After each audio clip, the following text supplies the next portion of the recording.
Good afternoon, everyone.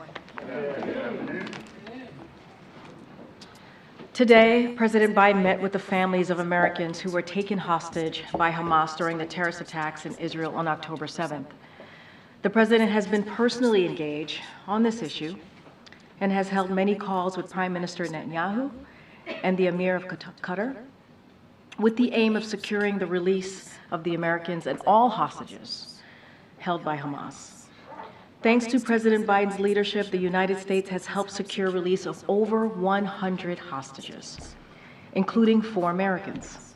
2 American citizens, Natalie and Judith Renan, were released on October 20th after extensive diplomacy by the administration. After further diplomatic efforts, 4-year-old Abigail Moridan, whose parents were killed by Hamas and whose mother was American, was released on November 26.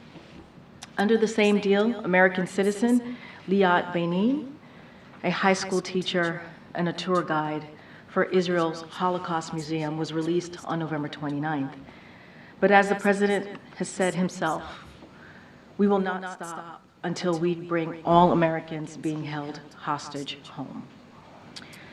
As you all heard the president say yesterday, the American people will not walk away from Ukraine in its battle for freedom against tyranny. Yet, Speaker Johnson has said the House will leave tomorrow without fixing the border, without funding Israel, without funding urgent needs in Ukraine. That would embolden would-be aggressors around the world. The world is watching what congressional Republicans do. Moscow, Beijing, and Tehran. They're all watching. House Republicans should not go home for the holidays when there is vital work to do for the security of the United States and the world. Now, across the country, we've seen unprecedented attacks on women's freedom to make their own health decisions. States have imposed dangerous abortion bans that deny women access to care and threaten to criminalize doctors. As the president said, this should never happen in America, period. Today, the Supreme Court has agreed to review the Fifth Circuit's decision on mifepristone, which threatens to undermine the FDA's scientific, independent judgment and would reimpose restrictions on access to medication abortion. President Biden and Vice President Harris will continue to fight to defend women's ability to access reproductive care. Today, Vice President Harris convened 100 state legislators to announce our Safer States initiative to reduce gun violence and save lives. This is the largest ever White House convening of state legislators to discuss key actions to end the epidemic of gun violence. As part of today's convening, the Justice Department introduced 2 model laws for safe gun storage and reporting of lost and stolen firearms. Both of these measures are proven solutions that will save lives. Protecting communities from the threat of gun violence requires action at the federal level, at the state level, and at local level. That's what today's meeting is all about, and that's what the Office of Gun Violence and Prevention is working on every day. Yesterday, we learned consumer inflation fell to 3.1% last month, down 2/3 from its peak. And today, we learned producer inflation was flat last month and less than 1% over the last year. Prices are down for eggs, milk, toys, and TVs. Gas prices are down by $1.90 from the peak after Putin's war began, and wages are rising and higher than before the pandemic. We have more work to do, of course. President Biden is fighting to lower costs by taking on big pharma, strengthening supply chains, and cracking down on price gouging by banning hidden junk fees. While he's fighting to lower costs and grow our economy from the middle out, Congressional Republicans are fighting for the wealthy and big corporations while trying to cut Social Security, Medicare, and Medicaid. They don't have a plan to lower costs, but as you have heard from this president multiple times over the past 2 years, he has a plan to lower costs. With that, we have Admiral John Kirby here today to give us an update on the Middle East and any other updates on the foreign policy side. Admiral? Afternoon, everybody. Hang on a second, let me button my jacket. A little propriety, John. Yeah, sorry. I haven't eaten that much. Just on the, to add to what Karine said about the visit of the families, I would only add that the President was very grateful for the time that they afforded him. And he was moved by their stories, by the love they feel, by the hope that they still harbor. And he harbors that hope too, but as Karine rightly noted, he's acting on that. The other thing that he made sure to do was to promise them that we're going to keep them informed every single step of the way, and we'll do that. These are difficult days for these families, but as we all prepare for the holiday season that's already upon us, we would do well to remember that for them, there's going to be an empty chair at the table, there's going to be a still and a silence in the room, and there's going to be irrepressible ache and worry and fear. The President understands that. The whole team here understands that. So we should all keep them in our thoughts, all of us, as we should so many others in Israel and in Gaza who have been deeply and irretrievably affected by the attacks of October 7th. We can't forget how this all happened, a series of deadly and devilish attacks by terrorists that were intent on taking innocent life. This is a war that Hamas has brought on itself. And while we all want it to stop because any war is horrific, Hamas has pledged to repeat October 7th again and again and again. It has pledged to annihilate Israel and to kill as many Jews as possible. It's still holding over 100 hostages, including young women that it refused to release in violation of a deal that it negotiated in Doha. We know what they have proven capable of doing to young women. So, while we all want the war to end as soon as possible, to stop the human suffering and to establish conditions for an enduring peace, something that the President and the entire team continues to pursue, a unilateral ceasefire with a terrorist group like Hamas is not the answer.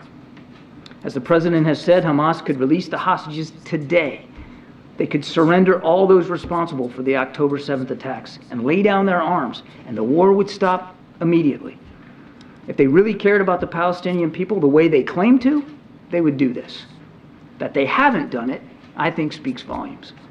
For our part, on the other hand, we are working every day to bring in as much humanitarian assistance as possible to the people of Gaza and to reduce civilian harm. As we speak, our team is working with the UN and with the Israelis on corridors to facilitate the flow of aid and on brief daily pauses to allow people to get access to the assistance. I don't want to go into those details right now, but Jake Sullivan, who I know you know is traveling in the region, he'll likely have more to say about this when he's in Israel tomorrow, as will David Satterfield and our whole team that are working these issues on the ground. We have also worked to get the crossing at Kerem Shalom open for inspections, increasing the throughput of aid, and we have urged the Israelis to allow aid directly from Israel through Kerem Shalom, through that crossing into Gaza. The Prime Minister of Israel has said today that this is likely to move forward, and that will be another topic of Jake's meetings.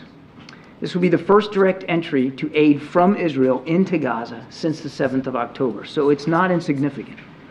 Of course, Jake will also discuss the next phase of the military campaign and efforts to be more surgical and more precise and to reduce harm to civilians.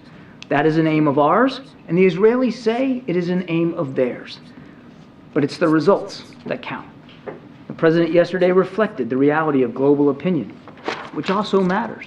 Our support for Israel is not diminished. But we have had concerns, and we have expressed those concerns about the prosecution of this military campaign, even while acknowledging that it's Hamas that started this, and it's Hamas that is continuing it. Jake's visit tomorrow follows the President's call with Prime Minister Netanyahu on Friday, where they spoke for over an hour, and in some detail, about the coming weeks and what we hope and expect to see. And I'm not going to get ahead of the conversations that Jake will be having, but I would like to just say that these are extremely serious conversations, and we hope they'll be constructive as well. I'm almost done. The pending opening of Kerem Shalom is one example of what's to come out of there, but there needs to be more. Jake's visit will be followed by Secretary Austin's visit both to Israel and also to our forces in the region, including in the Red Sea. And one last note, today marks the one-year anniversary of President Biden's Africa Leaders Summit, which last year convened delegations from the African Union and 49 African countries to broaden and deepen our partnership and deliver meaningful outcomes for people across the continent. Over the last year, we've made significant progress on the summit commitments, welcoming the African Union to the G20, closing more than 500 trade and investment deals valued at more than $14 billion, and elevating our work on infrastructure, digital transformation initiative, and diaspora engagement. And this is just the start. We look forward to continuing to build on these commitments and strengthen our relationships with African partners and other organizations going forward. Thanks, Adam. The president yesterday, you alluded to those remarks. He said that Israel was engaged in indiscriminate bombing in Gaza, and that is what had cost Israel international global support. Does the president believe, based on those comments, that Israel's conduct in this war thus far has been in accordance with international law? We have every expectation that Israel will do exactly what they say they're doing, which is to continue to go after the terrorist leaders and to do so in a way that minimizes civilian harm, as I said in my opening statement, as the president has said. That's their intent, and it's important that the results match that intent. And so the president was saying yesterday that the results have not thus far matched that intent? He was expressing concerns that we continue to see civilian casualties in Gaza. And again, that we want to make sure that as they work to minimize, that they actually have those kinds of results, that they are able to minimize civilian casualties. And so your colleague at the State Department today said that there was not a formal U.S. government determination that Israel was engaged in indiscriminate bombing. Is the president's comment yesterday, was he speaking to the U.S. government there? He's obviously speaking to donors, but is the U.S. government's position that Israel was engaged in indiscriminate bombing in Gaza? The president was expressing concerns again, as I said, about the civilian casualties that we've seen, and again, it's reflective of our constant efforts to urge the Israelis to be as precise and careful as possible. And again, we know they've stated their intent to reduce civilian casualties, and they have acted on that. I mean, the way they went into the north in a much smaller force than they had said they were going to do or planning to do, by publishing a map online so that people know where to go, by agreeing to additional now daily pauses in the fighting. I mean, they are making efforts and they are taking steps. But we want to see, of course, we want to see more results in that regard. That's what he's referring to. The president in that same fundraiser said that Israel needs to make a change to its government. What exactly did he mean by that? Does he mean Netanyahu has to go? The president realizes that Israel is a powerful, vibrant democracy, and any change in the government is going to have to be determined by the Israeli people. Thanks, I appreciate it. If the president believes Israel is engaging in indiscriminate bombing, wouldn't there be an obligation from the U.S. to put new conditions on military aid? Every bit of security assistance we give any other country always comes with the expectation that the law of armed conflict is going to be respected and obeyed. As I said earlier, we're not going to assess every single airstrike here from this particular podium. That wouldn't be appropriate. The Israelis should speak to their operations, but we have every expectation, as I said to my previous answer there, that they will act in accordance with the law of armed conflict and do everything that they can to match their intent, which is to minimize civilian casualties. But if they aren't, then isn't there an obligation for the U.S. to change the way that it's delivering military aid? That's a hypothetical that I'm not prepared to engage in right now. Hypothetical if you say indiscriminate bombing. That's a hypothetical I'm not going to engage in. We have expressed our concerns, the president has, publicly and privately with the Israelis, about the need to reduce civilian casualties, and we're going to continue to do that. I expect you'll see Jake address this too when he's in the region. And on the hostages, is there a concern that hostages could be held in tunnels that are potentially being flooded? Well, some of the hostages come out and said that they were held in tunnels, so it's not beyond possibility that Hamas could be holding at least some of them in tunnels as they move them around, which we have to expect that they'll do. But if you're asking about the flooding specifically, I'm not going to speak for Israeli military operations. They should speak to that. I would just say that we all need to remember the particular extra difficulty that they have going after a group like Hamas, which isn't just a terrorist group, but it also has sort of a military structure to it, and they deliberately tunnel under civilian infrastructure to allow for the movement of their fighters and for storing equipment and things. That adds an extra burden on the Israelis. And I would just say again, without confirming these reports about flooding, that as we've said before, we recognize their right and responsibility to go after Hamas, which is posing a particularly tactically difficult problem for them by using tunnels, but to do so in a way that reduces damage to civilian infrastructure above the ground and certainly reduces any chance of civilian casualties inside those tunnels, which would include hostages. Thanks, Karine. Does President Biden want Bibi Netanyahu to get rid of hardliners in his government? It's not for us to dictate terms to a foreign sovereign government. Israel is a democracy, and the Israeli people get to decide what that government looks like, and they did. And we respect that. That's what democracy is all about. We're not dictating terms to the Israelis one way or the other. What did he mean yesterday when he said he wanted Netanyahu to change? Was he talking about getting more aid in? Was he talking about more surgical strikes? Was he talking about hardliners? What was he referring to? It's up to the Israeli people to determine who is going to represent them in their government. The president has, of course, been very candid about some of the concerns that we had about like judicial reform in the country and where the cabinet was going on certain issues. And he expressed those concerns as a real friend of Israel, somebody who loves and respects Israel and has for his whole public life, that we want to see Israel, whatever they decide to do, to move forward with the broadest consensus possible. And it's in that spirit that he's talking about it. And just a quick one on Jake's trip. Is he planning to visit elsewhere in the region? And what will his message be to the Israeli war cabinet in terms of any kind of schedule for the Gaza conflict? I don't have any other specific stops to speak to today. That said, it is likely that he will make other stops in the region. It won't just be going to Israel. We'll have more to say about that when we can. And his message, again, I don't want to get ahead of him. I certainly want to do that. He'll have a chance to talk publicly while he's in the region, but clearly he's going to talk to them about progress on the battlefield, how it's going. He's going to talk to them about reductions in civilian harm. He's going to talk to them about trying to get another pause in place so that we can get more hostages out. He's going to talk to them about the need to get humanitarian assistance, keep that flowing. It has been flowing even when the pause stopped, and I think he'll explore opportunities to see if we can increase that. Again, possibly, hopefully, through Kerem Shalom. Thank you, Admiral. You're being asked these questions because the President has a tendency to say things about foreign policy and leave them hanging, and we don't get to ask him to clarify himself, so apologies if this gets pedantic for people listening. But did he misspeak yesterday when he said that Israel was carrying out indiscriminate attacks? You had the opportunity to hear him yesterday on foreign policy when he stood next to the president of Ukraine, so I take issue with the premise of that question, but the president speaks for American foreign policy. The president speaks and has spoken, Ed, about our concerns over civilian casualties in Gaza and about urging our Israeli counterparts to be more careful and more deliberate. You just said he speaks for foreign policy, and he said yesterday that there were indiscriminate attacks, which to the rest of the world is a war crime. So why isn't the United States now saying that that's what the president was speaking to his concerns about making sure we're seeing the results that Israel has claimed as their intent, which is to reduce civilian casualties. That's what he's talking about. Thank you, Karine. John, I'm sorry. It seems that this interaction between you and my colleagues. It seems that to me the president is making some pretty clear signals to the Netanyahu government, but it seems like you're trying to walk it back. I mean, I don't know if that's correct or not, so please walk me through it. Is the military strikes, military campaign by Israel, is it surgical or indiscriminate according to the administration at this point? As I've said a whole bunch of times since I've been up here, we're not going to armchair quarterback this from this particular podium. Let me finish.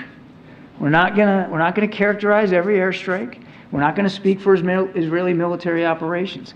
The president was reflecting a concern that we have had for some time and will continue to have as this military operation proceeds about the need for reducing civilian harm and being as precise and careful and deliberate as possible.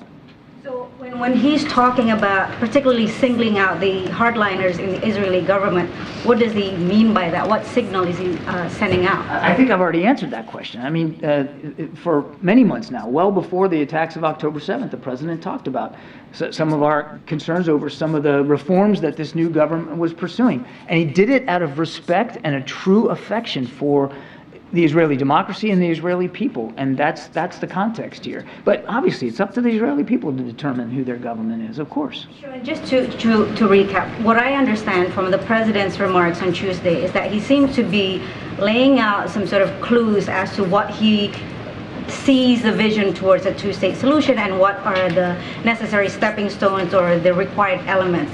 And I think, the moderate Israeli coalition might be one of them. Another one seems to me, as I read it, a more empowered Palestinian Authority.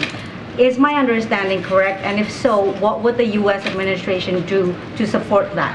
The president doesn't have to lay out clues about the two-state solution. He believes in it, and he's been advocating it now for many, many years, certainly since becoming president of the United States. He still believes that there's a promise there, a vision there, a possibility of a two-state solution, and to do that, to achieve it. And again, I'm not saying anything he hasn't said. In order to get there, you got to have leadership. You got to have leadership on both sides, and both sides have got to be willing not only to lead, but to compromise and to be willing to come to the table and move that forward. Now, he's also said that with respect to Gaza, whatever governance in Gaza looks like, it can't look like what it did on the 6th of October. With Hamas in charge, it's got to be representative of the aspirations of the Palestinian people. And that means it's going to require some leadership and some change in the Palestinian Authority. And one last one, I promise.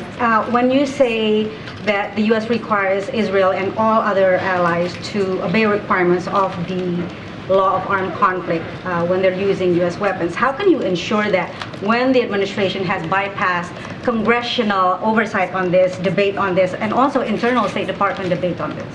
I'm not sure I understand the premise of the question. A bunch of weapons on Saturday without going through Congress, correct? We have a normal process for providing aid and assistance to foreign countries, Ukraine and to Israel, and that's all done within the normal standard consultative process. Thank you, John. I guess indiscriminate, just by definition, means without discrimination. It means not deliberate, not careful. I'm just wondering, and I think my colleagues are trying to get at this, why insist that the intent is there to minimize civilian casualties when the president himself said yesterday that Israel is bombing indiscriminately? Sometimes in war, and again, I'm not speaking for the Israelis, sometimes in war, your best plans, your best execution of those plans doesn't always go the way you want it to go. It doesn't always go the way you expect it to go. We know that from bitter experience in our own military. No matter how precise and targeted we tried to be in Iraq and Afghanistan, there were times when we caused civilian casualties as well. That's one of the reasons, MJ, that we sent a couple of military advisors over there, some senior generals who had experience in that kind of urban warfare, to talk to the Israelis before they moved into Gaza, to help them learn from our own mistakes. So sometimes in war, the best laid plans just they don't get executed exactly the way you want, and unfortunately, civilian casualties result. So you're saying they are trying their best? I'm saying, as I've civilian casualties, but in practice, that is not what you are seeing happen? I'm saying that there is a clear intent by the Israelis, an intent that they have admitted to publicly, that they are doing everything they can to reduce civilian casualties. I'm saying, and I have said earlier, that we are seeing them act on that intent in positive ways, and I just went through a couple of details on that. Airstrikes, for instance, have reduced since they've started to move more towards the south. They have relied less and less on airstrikes and more on ground troops, which allows you to be more precise. So they have taken measures to act on that intent. But as I said in my opening statement, results really count, and we're still seeing some civilian casualties. So we're still going to talk to them about doing everything they can to reduce that. So you're saying both things are happening. In some ways, they are acting on their intent to be more careful, be more deliberate, but on the other hand, they are still bombing indiscriminately. We know they have the intent. We know they're acting on the intent. Civilian casualties continue to happen. And again, we're going to keep urging them to reduce those. What's the tipping point for the president that prompted him to make these remarks and warn about Israel losing their national support? This has been a message we have consistently conveyed to Israeli counterparts since the early days of this conflict, mostly through private channels, but we have talked publicly about this. You've heard Vice President talk about it. You've heard Secretary Austin talk about it out at the Reagan Forum. You heard Secretary Blinken talk about it in his last, now third trip to the region. This is not a new message. We hadn't heard the president talk about it. Was there something specific that prompted him to himself speak out about this? The president is concerned, as he said he's concerned, about the need to reduce civilian casualties. And certainly he's concerned. As a friend of Israel, he's concerned about Israel not losing international support and public opinion for what they're trying to do. That comes from a lot of respect and affection for Israel, and wanting to make sure that that Israel has what they need to go after Hamas, and they have the support that they need to do that over time. Thank you. I have a question on another subject. The Ukraine aid negotiations. Yeah. If the situation is as dire and urgent as the president says, why hasn't he invited leadership, Senate leaders, to Camp David and said, we're going to stay here until we work something out? It seems like there are a lot of things he could be doing that he hasn't done yet. Well, I won't talk about what we're doing that you're not seeing in the media, but our team is staying very, very closely engaged with members of Congress, both sides of the aisle, as they continue to pursue these negotiations, and we'll see where it goes. Is he willing to let Congress adjourn without calling leaders to Camp David, or somewhere like that for negotiations where they don't leave the room until they get a deal? I won't get ahead of the president's decision-making on this. We urge them to act immediately on the supplemental request. It's that important. You just saw us announce yet another security assistance package for Ukraine here yesterday. There's not too many days left in the year. There's not too many more opportunities to provide security assistance to Ukraine, so it's urgent, and he continues to urge them to act with that same sense of alacrity on this supplemental request. And as he has also said, we're willing to engage in good faith negotiations and to make compromises, because that's required by both sides going forward. Well, wait, does he believe there is more that he can do, other things that he can try to get a negotiated compromise on this issue? The president is working this very hard. The whole team is working this very hard. Thank you so much, Karine. So, John, going back to the two-state solution, we see the president defend this often, but as the main ally and supporter of Israel, we haven't seen him offering to mediate such talks that we know had been halted for almost a decade now. Is the president offering this in meetings with the two sides to mediate, and is he ready to mediate such talks? Mediate such talks on two-state solution. Well, I would tell you, before October 7th, our team was working very hard on normalization between Israel and Saudi Arabia, which was going to be, we still think there's hope here, to be a stepping stone to get closer to a two-state solution. So we were very actively engaged in trying to set the parameters and set the conditions for a two-state solution going forward. Now, obviously, the events of October 7th have somewhat derailed that opportunity. Everybody's focused rightly on what's going on in Gaza, but that doesn't mean we're giving up on that. And another question. Yesterday, the UN General Assembly approved a resolution demanding a ceasefire. What else would have to happen in Gaza for this administration, for the U.S. to agree with a ceasefire? How long can the president afford going to support Israel like that, unconditionally like this? As we said, we don't think now's the time for a ceasefire. And in that resolution, there was no condemnation of what Hamas has done, not any, and no expressed support for Israel's right to defend itself. So of course we weren't going to sign up to that. We don't believe a ceasefire right now, a general ceasefire, is the right thing to do, because what it would do is validate what Hamas did on October 7th. It's basically like saying, hey, it's okay. It's okay that you went in there and slaughtered 1,200 people and took a couple hundred of them hostage. It leave them in control of Gaza, which is unacceptable not only to the Israeli people, but to President Biden and this team. We can't go back to October 6th right now. So it's not the time for a ceasefire. We all want to see the war end, and as I said in my opening statement, it could end today if Hamas would release all the hostages, lay down their arms, and surrender up those responsible for the October 7th attacks. Admiral, you've said repeatedly from that lectern that it is not the aim of the U.S. government to tell Israel what to do.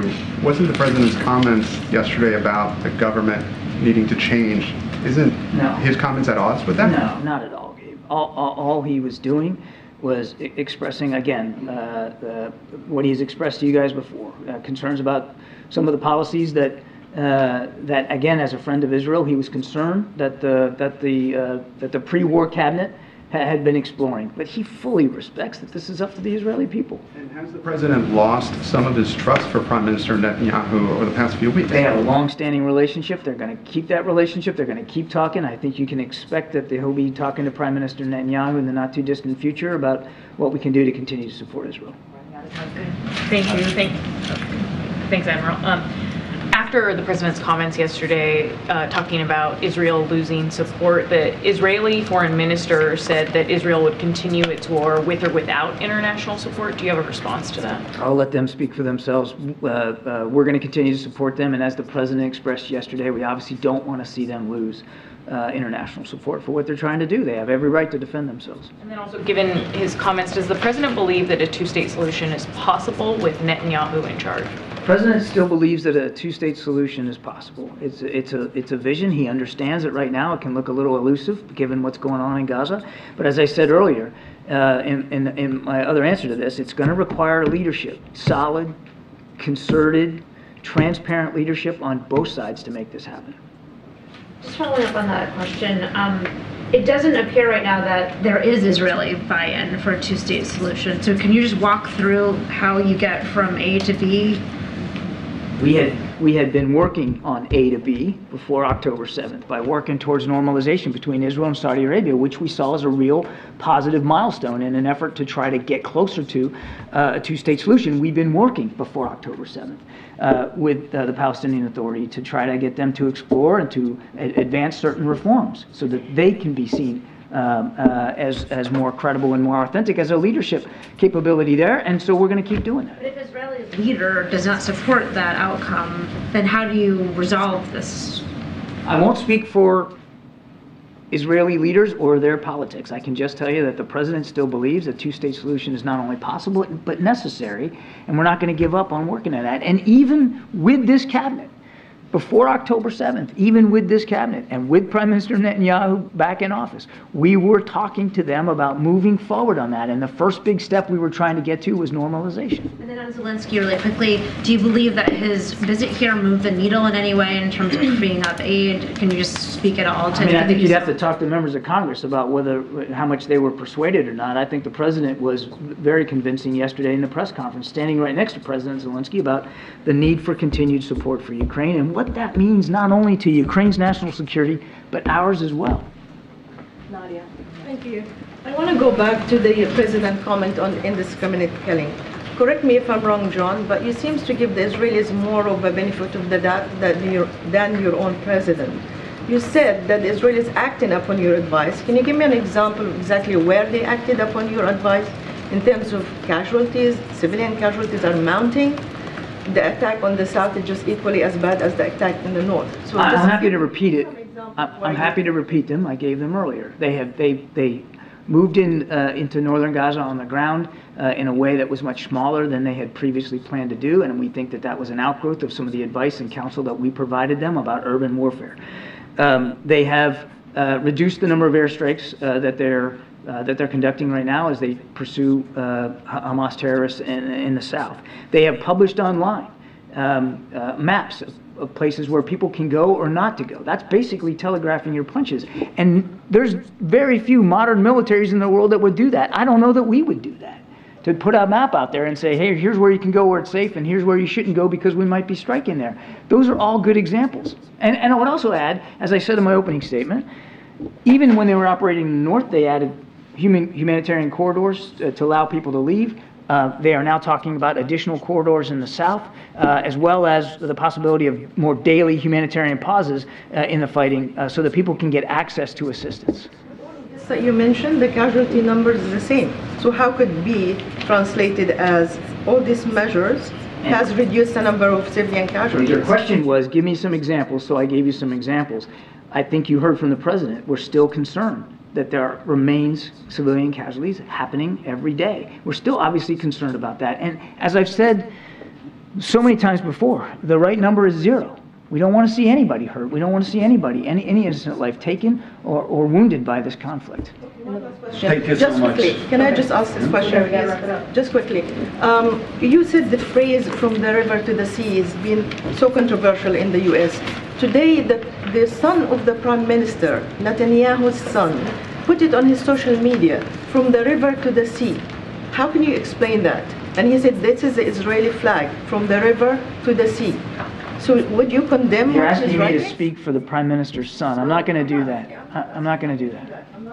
But I'm asking you to comment on this phrase that should be condemned equally. You said that whoever using it is called anti-Semitic. So now it's the Prime Minister's son who's using it. Is this anti-Semitic? I haven't seen that happen. I'm not going to speak for the Prime Minister's son and his social media account. I think you can understand why I wouldn't do that. But look, and Karine's talked about this, that phrase has a certain connotation, which is anti-Semitic. And if you look at that the connotation is anti-Semitic. If you look at it, and I've got it here, I won't read it to you, but I've got the 2017 Hamas manifesto, the one that's so-called softer than the one they wrote in 1988, and it basically says, river to the sea. Yes, I know all of it. I'm just talking about the Prime Minister. We're running out of time. Go ahead in the back. Go ahead. Thank you very much. Thank you so much, Karine. I have a question on a different subject, John. A significant political change took place in Poland as the new government of Donald Tusk was sworn in earlier today. What's President's reaction to this? What changes, if any, are you expecting between Poland in Polish-US relations, especially on Ukraine? And finally, is President Biden going to invite the new Prime Minister to the White House? And I'm not asking about an announcement, I'm asking about intentions.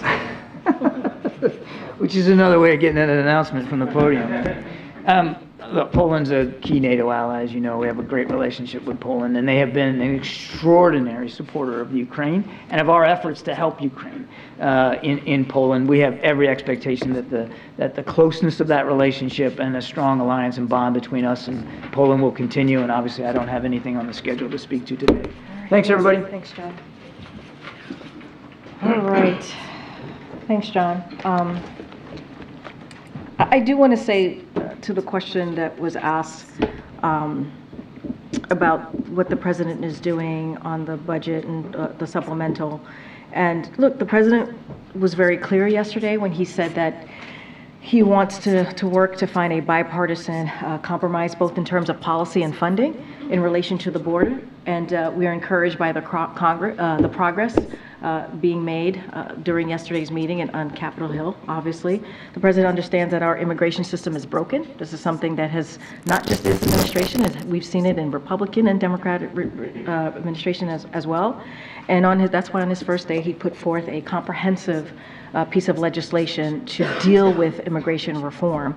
And so, look, the president has asked Congress for resources to take more action at the border. His supplemental request would allow us to do a couple of things: hire 1,300 more border agents and 1,000 more law enforcement officers to go after fentanyl, install more drug detentions technology at the border, hire more immigration judges and asylum officers.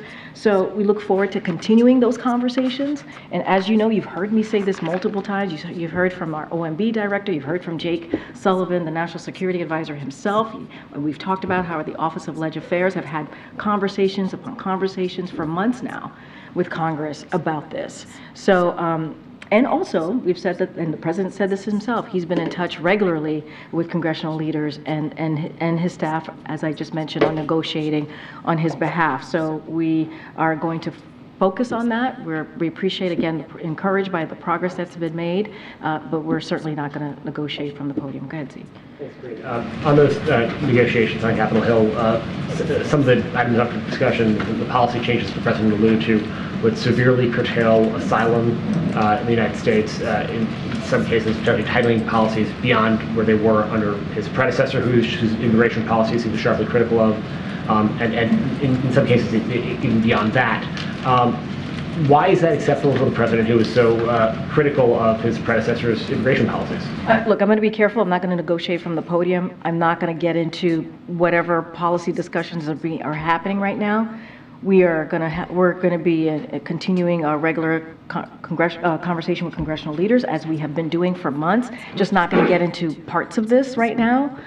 We are encouraged by the progress that has been made, but we want to see a bipartisan compromise. We want to see a bipartisan compromise on this. It's an important issue. We have said the border security is an important issue. I'm just not going to go into piecemeals of what's being discussed, left in or left out. A piece of legislation that tightens asylum policies tighter than they were under his predecessor. I'm just not going to get into hypotheticals from here. The conversations are happening, the negotiations are happening with members of our team here and obviously congressional leaders. We're encouraged by the progress that's been made. We understand that we need to see, and the president understands, we have to find a bipartisan compromise here. And then just lastly from me, the president spent a lot of time in Congress, been around Washington a while. Does he believe that congressional subpoenas are something that individual citizens can ignore?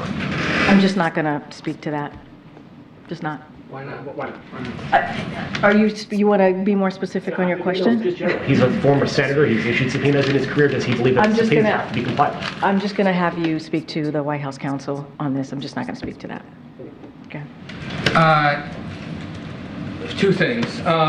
Just days after taking office and shortly after issuing that legislation that has gone nowhere in Congress regarding immigration and the border, the president issued an executive order saying he would, quote, restore and strengthen our own asylum system, which has been badly damaged by policies enacted over the last 4 years that contravened our values and caused needless human suffering. Our reporting, others' reporting, indicates the White House, through sources in the administration, is open to an authority that would allow it to suspend asylum processing when there's a spike in border crossings. Wouldn't that be a major policy reversal and revert back to the previous 4 years? I'm just not going to go into sourcing from here. I'm not going to get into specifics. There are negotiations happening. Not going to negotiate from the podium. I'm going to let the conversation happen. We have to find a bipartisan compromise. That's what the president said. That's what the president believes in order to deal with this issue. And you started off your question asking, or laying out actually, that the president did put forth, and you laid that out in your question, a comprehensive immigration reform plan. He did that on day one, and it is going on 3 years. On 3 years. He spent pushing that on bill 3 years. Congress. Here's the Because he's thing. met with them on foreign policy, Right. on fiscal cliffs, And we on have, budget, and it's never been about No, I hear immigration. you, Ed, and we have regular conversations with congressional leaders and congressional staff about an array of issues, including this. I mean, you cannot send a bigger message to Congress and the American people when you say when you put out your first piece of legislation is on this issue, is on reforming immigration, right? Is on fixing. Flat when you spend very little public time as president talking about the issue, meeting with congressional leaders on the issue specifically, or doing anything else other than having you come out here and say, we issued a bill on day one. I disagree. It's not just issue a bill. Like, not too long ago, back in the spring, we put forth policies on trying to make sure that, because Congress didn't help, on trying to put forth policies that tried to make the immigration system humane, right? Humane and actually dealing with the issue that we're seeing at the border. We have taken policy actions after policy actions without the help from Congress, right? And so that is being consistent here. And when you put forth the first piece of legislation to be on this issue that has been broken for decades, I mean, that's what he did as president. That's taking it very, very seriously. Mitch McConnell alluded to a conversation he had with the president last week. I'm not asking you for names, but can you at least confirm that the president has spoken with lawmakers directly on the ongoing talks to get the supplemental done? The president has been in regular touch with congressional leaders on this issue, and obviously so has his staff. And amid everything else today, did he spend any time watching what his son had to say outside the Capitol? So just a couple of things on that, and I want to be really clear. Look, as you know, Hunter Biden is a private citizen, and so I certainly would refer you to his representatives. Look, the president was certainly familiar with what his son was going to say, and I think what you saw was from the heart from his son.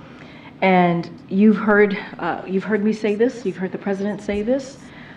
When it comes to the president and the first lady, they are proud of him continuing to rebuild his life. They are proud of their son. But I do want to say a couple of things here that I think I can touch on, is that the president is also focused on the important work of the American people. We just went back and forth about what's happening at the border and how he wants to make sure that we secure the border, and the work that he and his team has been doing on negotiating to make sure that there's a bipartisan compromise. You saw him yesterday stand right next to President Zelensky There could not have been a more powerful picture with the President of the United States standing next to President Zelensky, who he and the brave people in Ukraine are fighting for their democracy, right? And this is something that the President has led on, the world on, in making sure that President Zelensky and the people of Ukraine have what they need to beat against tyranny, to fight back against Russia's aggression. And, you know, you heard me at the beginning of this briefing talking about how he met with hostages who were held by Hamas and how emotional and impactful that meeting was. That was a two-hour meeting that he had with the family members, and it was important. It was important. He just convened, right, a meeting on infrastructure.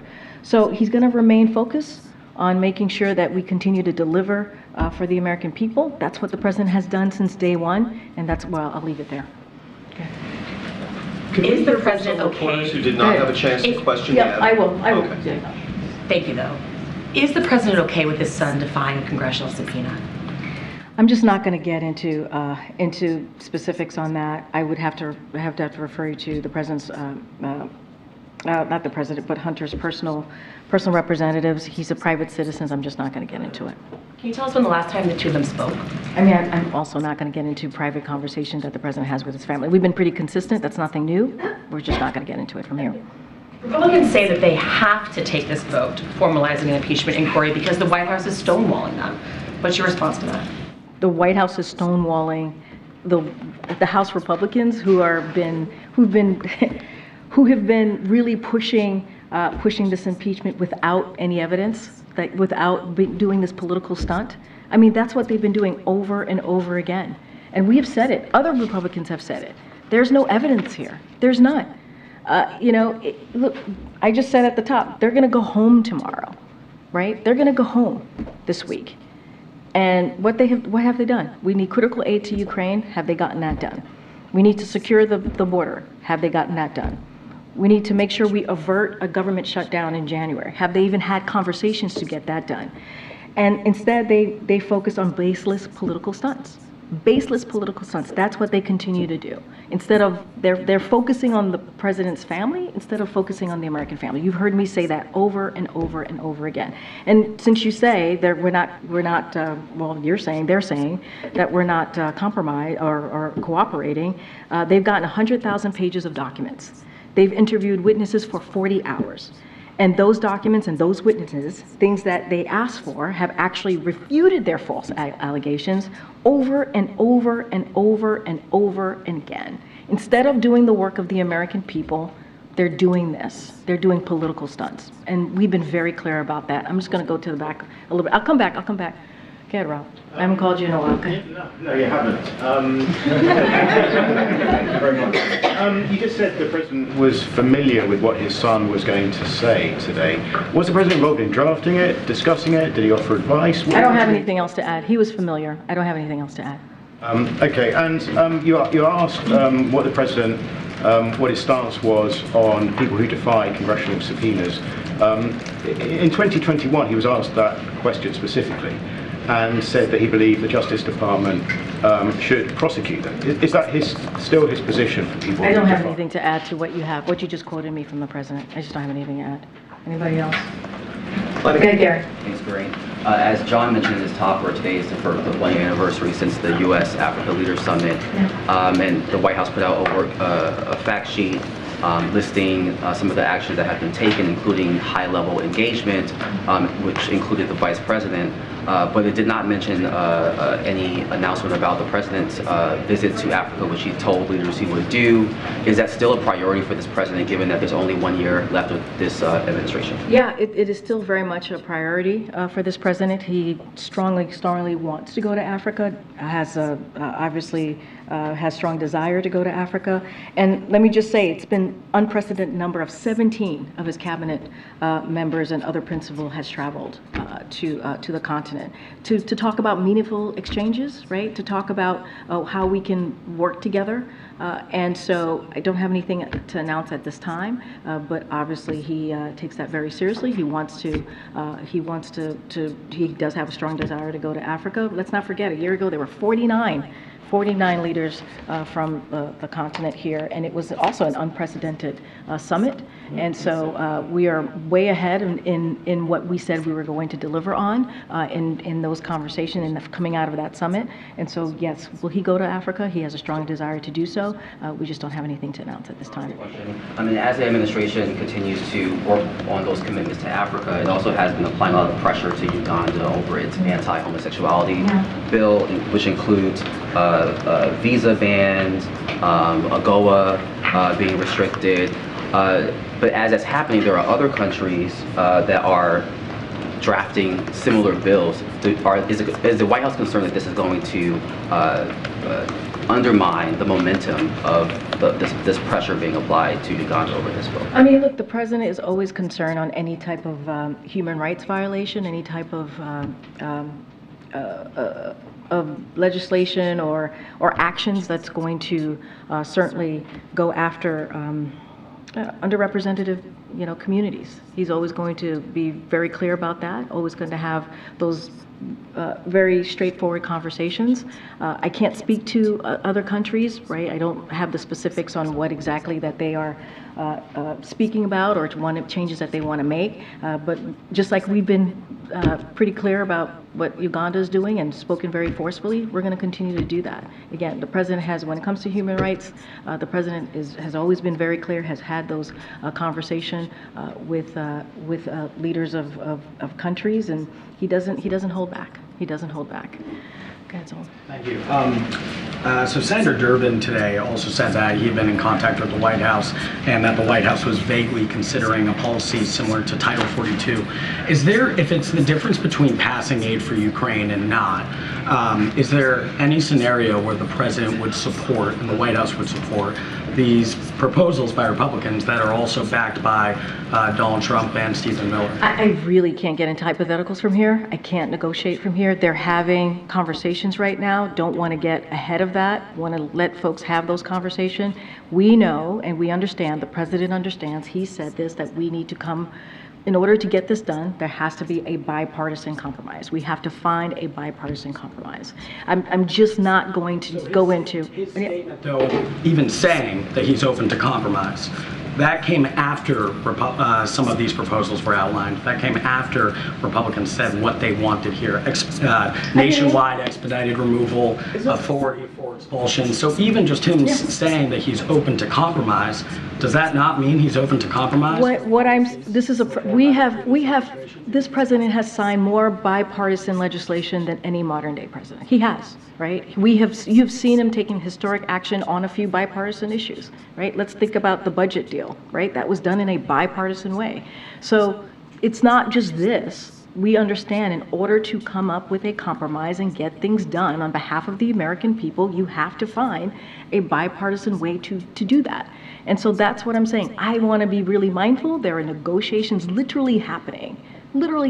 I'm not going to, from the podium, start saying what the president's going to accept, not to accept, or getting to hypotheticals. That's not going to help the process that we're trying to deliver on for the American people. I'm just not going to get ahead of that. Do you expect him, I know it hasn't happened yet, but do you expect him to call members to the White House, to call members to Delaware to discuss this? I don't have anything to add to the calendar or the schedule about the president inviting anyone here. What I can say is, and I said this moments ago, that the president has had conversations with congressional leaders, and so has his staff, who have been negotiating on his behalf. Karen, go ahead. Oh, no? Oh. I mean, I have a question for Kirby. No, it's okay, John. No, good, John. Can I jump back in? I was trying to call on people I hadn't called yet. No. Trying to keep my word here. The president announced the $200 million security assistance package yesterday for Ukraine from the presidential drawdown. How many more times does the administration anticipate that they can turn to that before the end of the year? How much money is left in that at this point? It's a really good question. Look, we have roughly about $1 billion left in the replenishment authority. And so just to give a little bit of background on what that is, it is the process by which the DoD buys new weapons and equipment from American manufacturers to replace older equipment we are sending Ukraine, a process that is supporting manufacturing jobs across our country as DoD has jump-started and expanded production lines to support Ukraine. So $1 billion left. Approximately 96% of replenishment funding has already been used, and the Department of Defense is preparing to allocate the remaining 4% this month. So that's what we're looking at. And so once we run out of the replenishment funds, we will not be able to backfill our own stocks, as I just laid out at the top, and replace what we send to Ukraine. And that is what is at stake here. That is one of the reasons you heard from President Zelensky, and he spoke very forcefully during the press conference with the president. That's why he went to Congress, to have that conversation, the importance of having our support so that they can continue to fight the tyranny that they're dealing with on the ground. And would you say that the administration has been giving smaller amounts than you'd like and spacing it out to make it? We've actually have said that. I believe the National Security Advisor said this. I believe the Admiral has said this, that is exactly what we have been doing because the money is running out. And so there's a reason why there's a supplemental plan. There's a supplemental ask. There's a reason why we have these emergency asks, right? These national security emergency asks, because it's an emergency. We need it. We need it because we have to continue to assist the brave people of Ukraine to fight against to fight for their democracy and against the tyranny that they're dealing with, that President Putin certainly has laid at their feet. Karine, right here. Okay, thank you so much. I was going to call on you. You were. Yeah, okay. Thank you very much. Is it likely that any legislation that gets to the president's desk that extends military funding for Ukraine includes policy changes as it relates to immigration, U.S. immigration policy? Look, negotiations are currently happening. Not going to get into hypotheticals from here. I know, but is it likely? Which is a hypothetical. I'm going to let the negotiations happen. Not going to get into specifics from here. I'm going to let the negotiators do their work. And once we have once there's something to share, we will share that. President Zelensky spent a full day here in Washington yesterday. He had an all-senators meeting. He met with the House Speaker. He met with the President. No minds appear to be changed as a result of all of the meetings that he had. So what did he accomplish by coming here to Washington? Well, negotiations are still happening. So we'll see. I think, President Zelensky has made multiple trips here before. This is someone who speaks passionately. He's the leader of a country that's at war against Russia, who invaded their country. I remember listening to him talk about what they're going through, the children, the people, the folks who have lost their lives, who have lost everything. I mean, who else is it better to hear from directly than President Zelensky? And I think it was an important visit for him to be here. I think it was incredibly important for him to talk to senators, for him to talk to House members, for him to stand right here in the White House next to President Biden to answer your questions and to speak very forcefully and passionately about what's going on. Almost 2 years. Just think about the lives that they've lost. But yet, they fought very bravely, very bravely. And so I think it was good that President Zelensky, the president was happy to host him here and have a conversation with him, and I think it was important for him to be here. Question on WIC, please. Does the White House have a plan to address what is likely going to be a wave of legislation in state houses next year restricting LGBTQ rights and gender-affirming care? For example, there's already more than 20 of these kind of bills in Missouri. I mean, look, we saw something very similar just last year, right? In the last, I wouldn't say last year, but in the last state legislative session, where more than 400 anti-LGBTQ bills, many were anti-trans bills that were introduced, and we were very forceful. The president was, I was from here calling that out. Of course we're concerned. Of course we're concerned with any community is under attack. And so, what the president is going to continue to do from here, He's going to make sure that we work to advance equality for the LGBTQ+ community and protect civil rights, which is something that he's done. He's signed executive orders to do that from the federal agencies to make sure we protect LGBTQ families, and he's going to continue to ask Congress to pass the Equality Act. And Department of Justice certainly has worked towards challenging these state laws. And so that is something that he's certainly going to, his administration are going to continue to fight on behalf of this community. So are we concerned? Absolutely. And I said 400, there is actually more than 600 state legislation that was filed in the last session. So yeah, that's concerning. And that's sadly a historic number and something that we don't want to see. Go ahead. Thank you. Thanks, Karine. You said that President Biden was familiar with what his son was going to say on Capitol Hill. If I called my dad and said, I am about to violate a congressional subpoena, he'd probably say, son, you shouldn't do that. Was there any attempt by President Biden to talk Hunter out of it today? You're going to call your dad Steve? Call him Dad, usually. Look, I don't have anything else to add. The president was familiar with what Hunter was going to say today. Look, he's proud of his son. He and the First Lady are proud of his son, how he's rebuilding his life back. He's going to focus on what is needed on the American people. Hunter, and I've said this many times, is a private citizen. And so certainly I would have to refer you to his representatives. I'm just not going to get into private conversations because what you're asking me is actually a private conversation. I'm just not going to get into it. First briefing since Hunter was indicted again in Los Angeles. Why doesn't President Biden just pardon him? President, I've been very clear. The president's not going to pardon his And son. one more about this Ukraine money for border policy negotiations. In the last 24 hours, 10,000 illegal border crossings, southwest border. Would you admit that the border policy, the Biden border policy so far has not worked? What I will say is that we have known for decades, that the immigration policy the immigration system is broken. We've said that over and over again. That has been Republican administration and Democratic administration. That is not unheard of. That is what we have seen for the past couple of decades. The president has put forth a comprehensive immigration policy legislation on his first day to deal with this issue. Republicans refuse. They refuse to deal with this issue. It's been almost 3 years since he put forth that legislation. So we're going to do what we can do from here, but we have said this is something that needs to be dealt with in a bipartisan way, About 1,000 of these illegal border crossers every day are getting away to parts unknown in the U.S. Does the president think that is a national security risk? Here's what I'll say.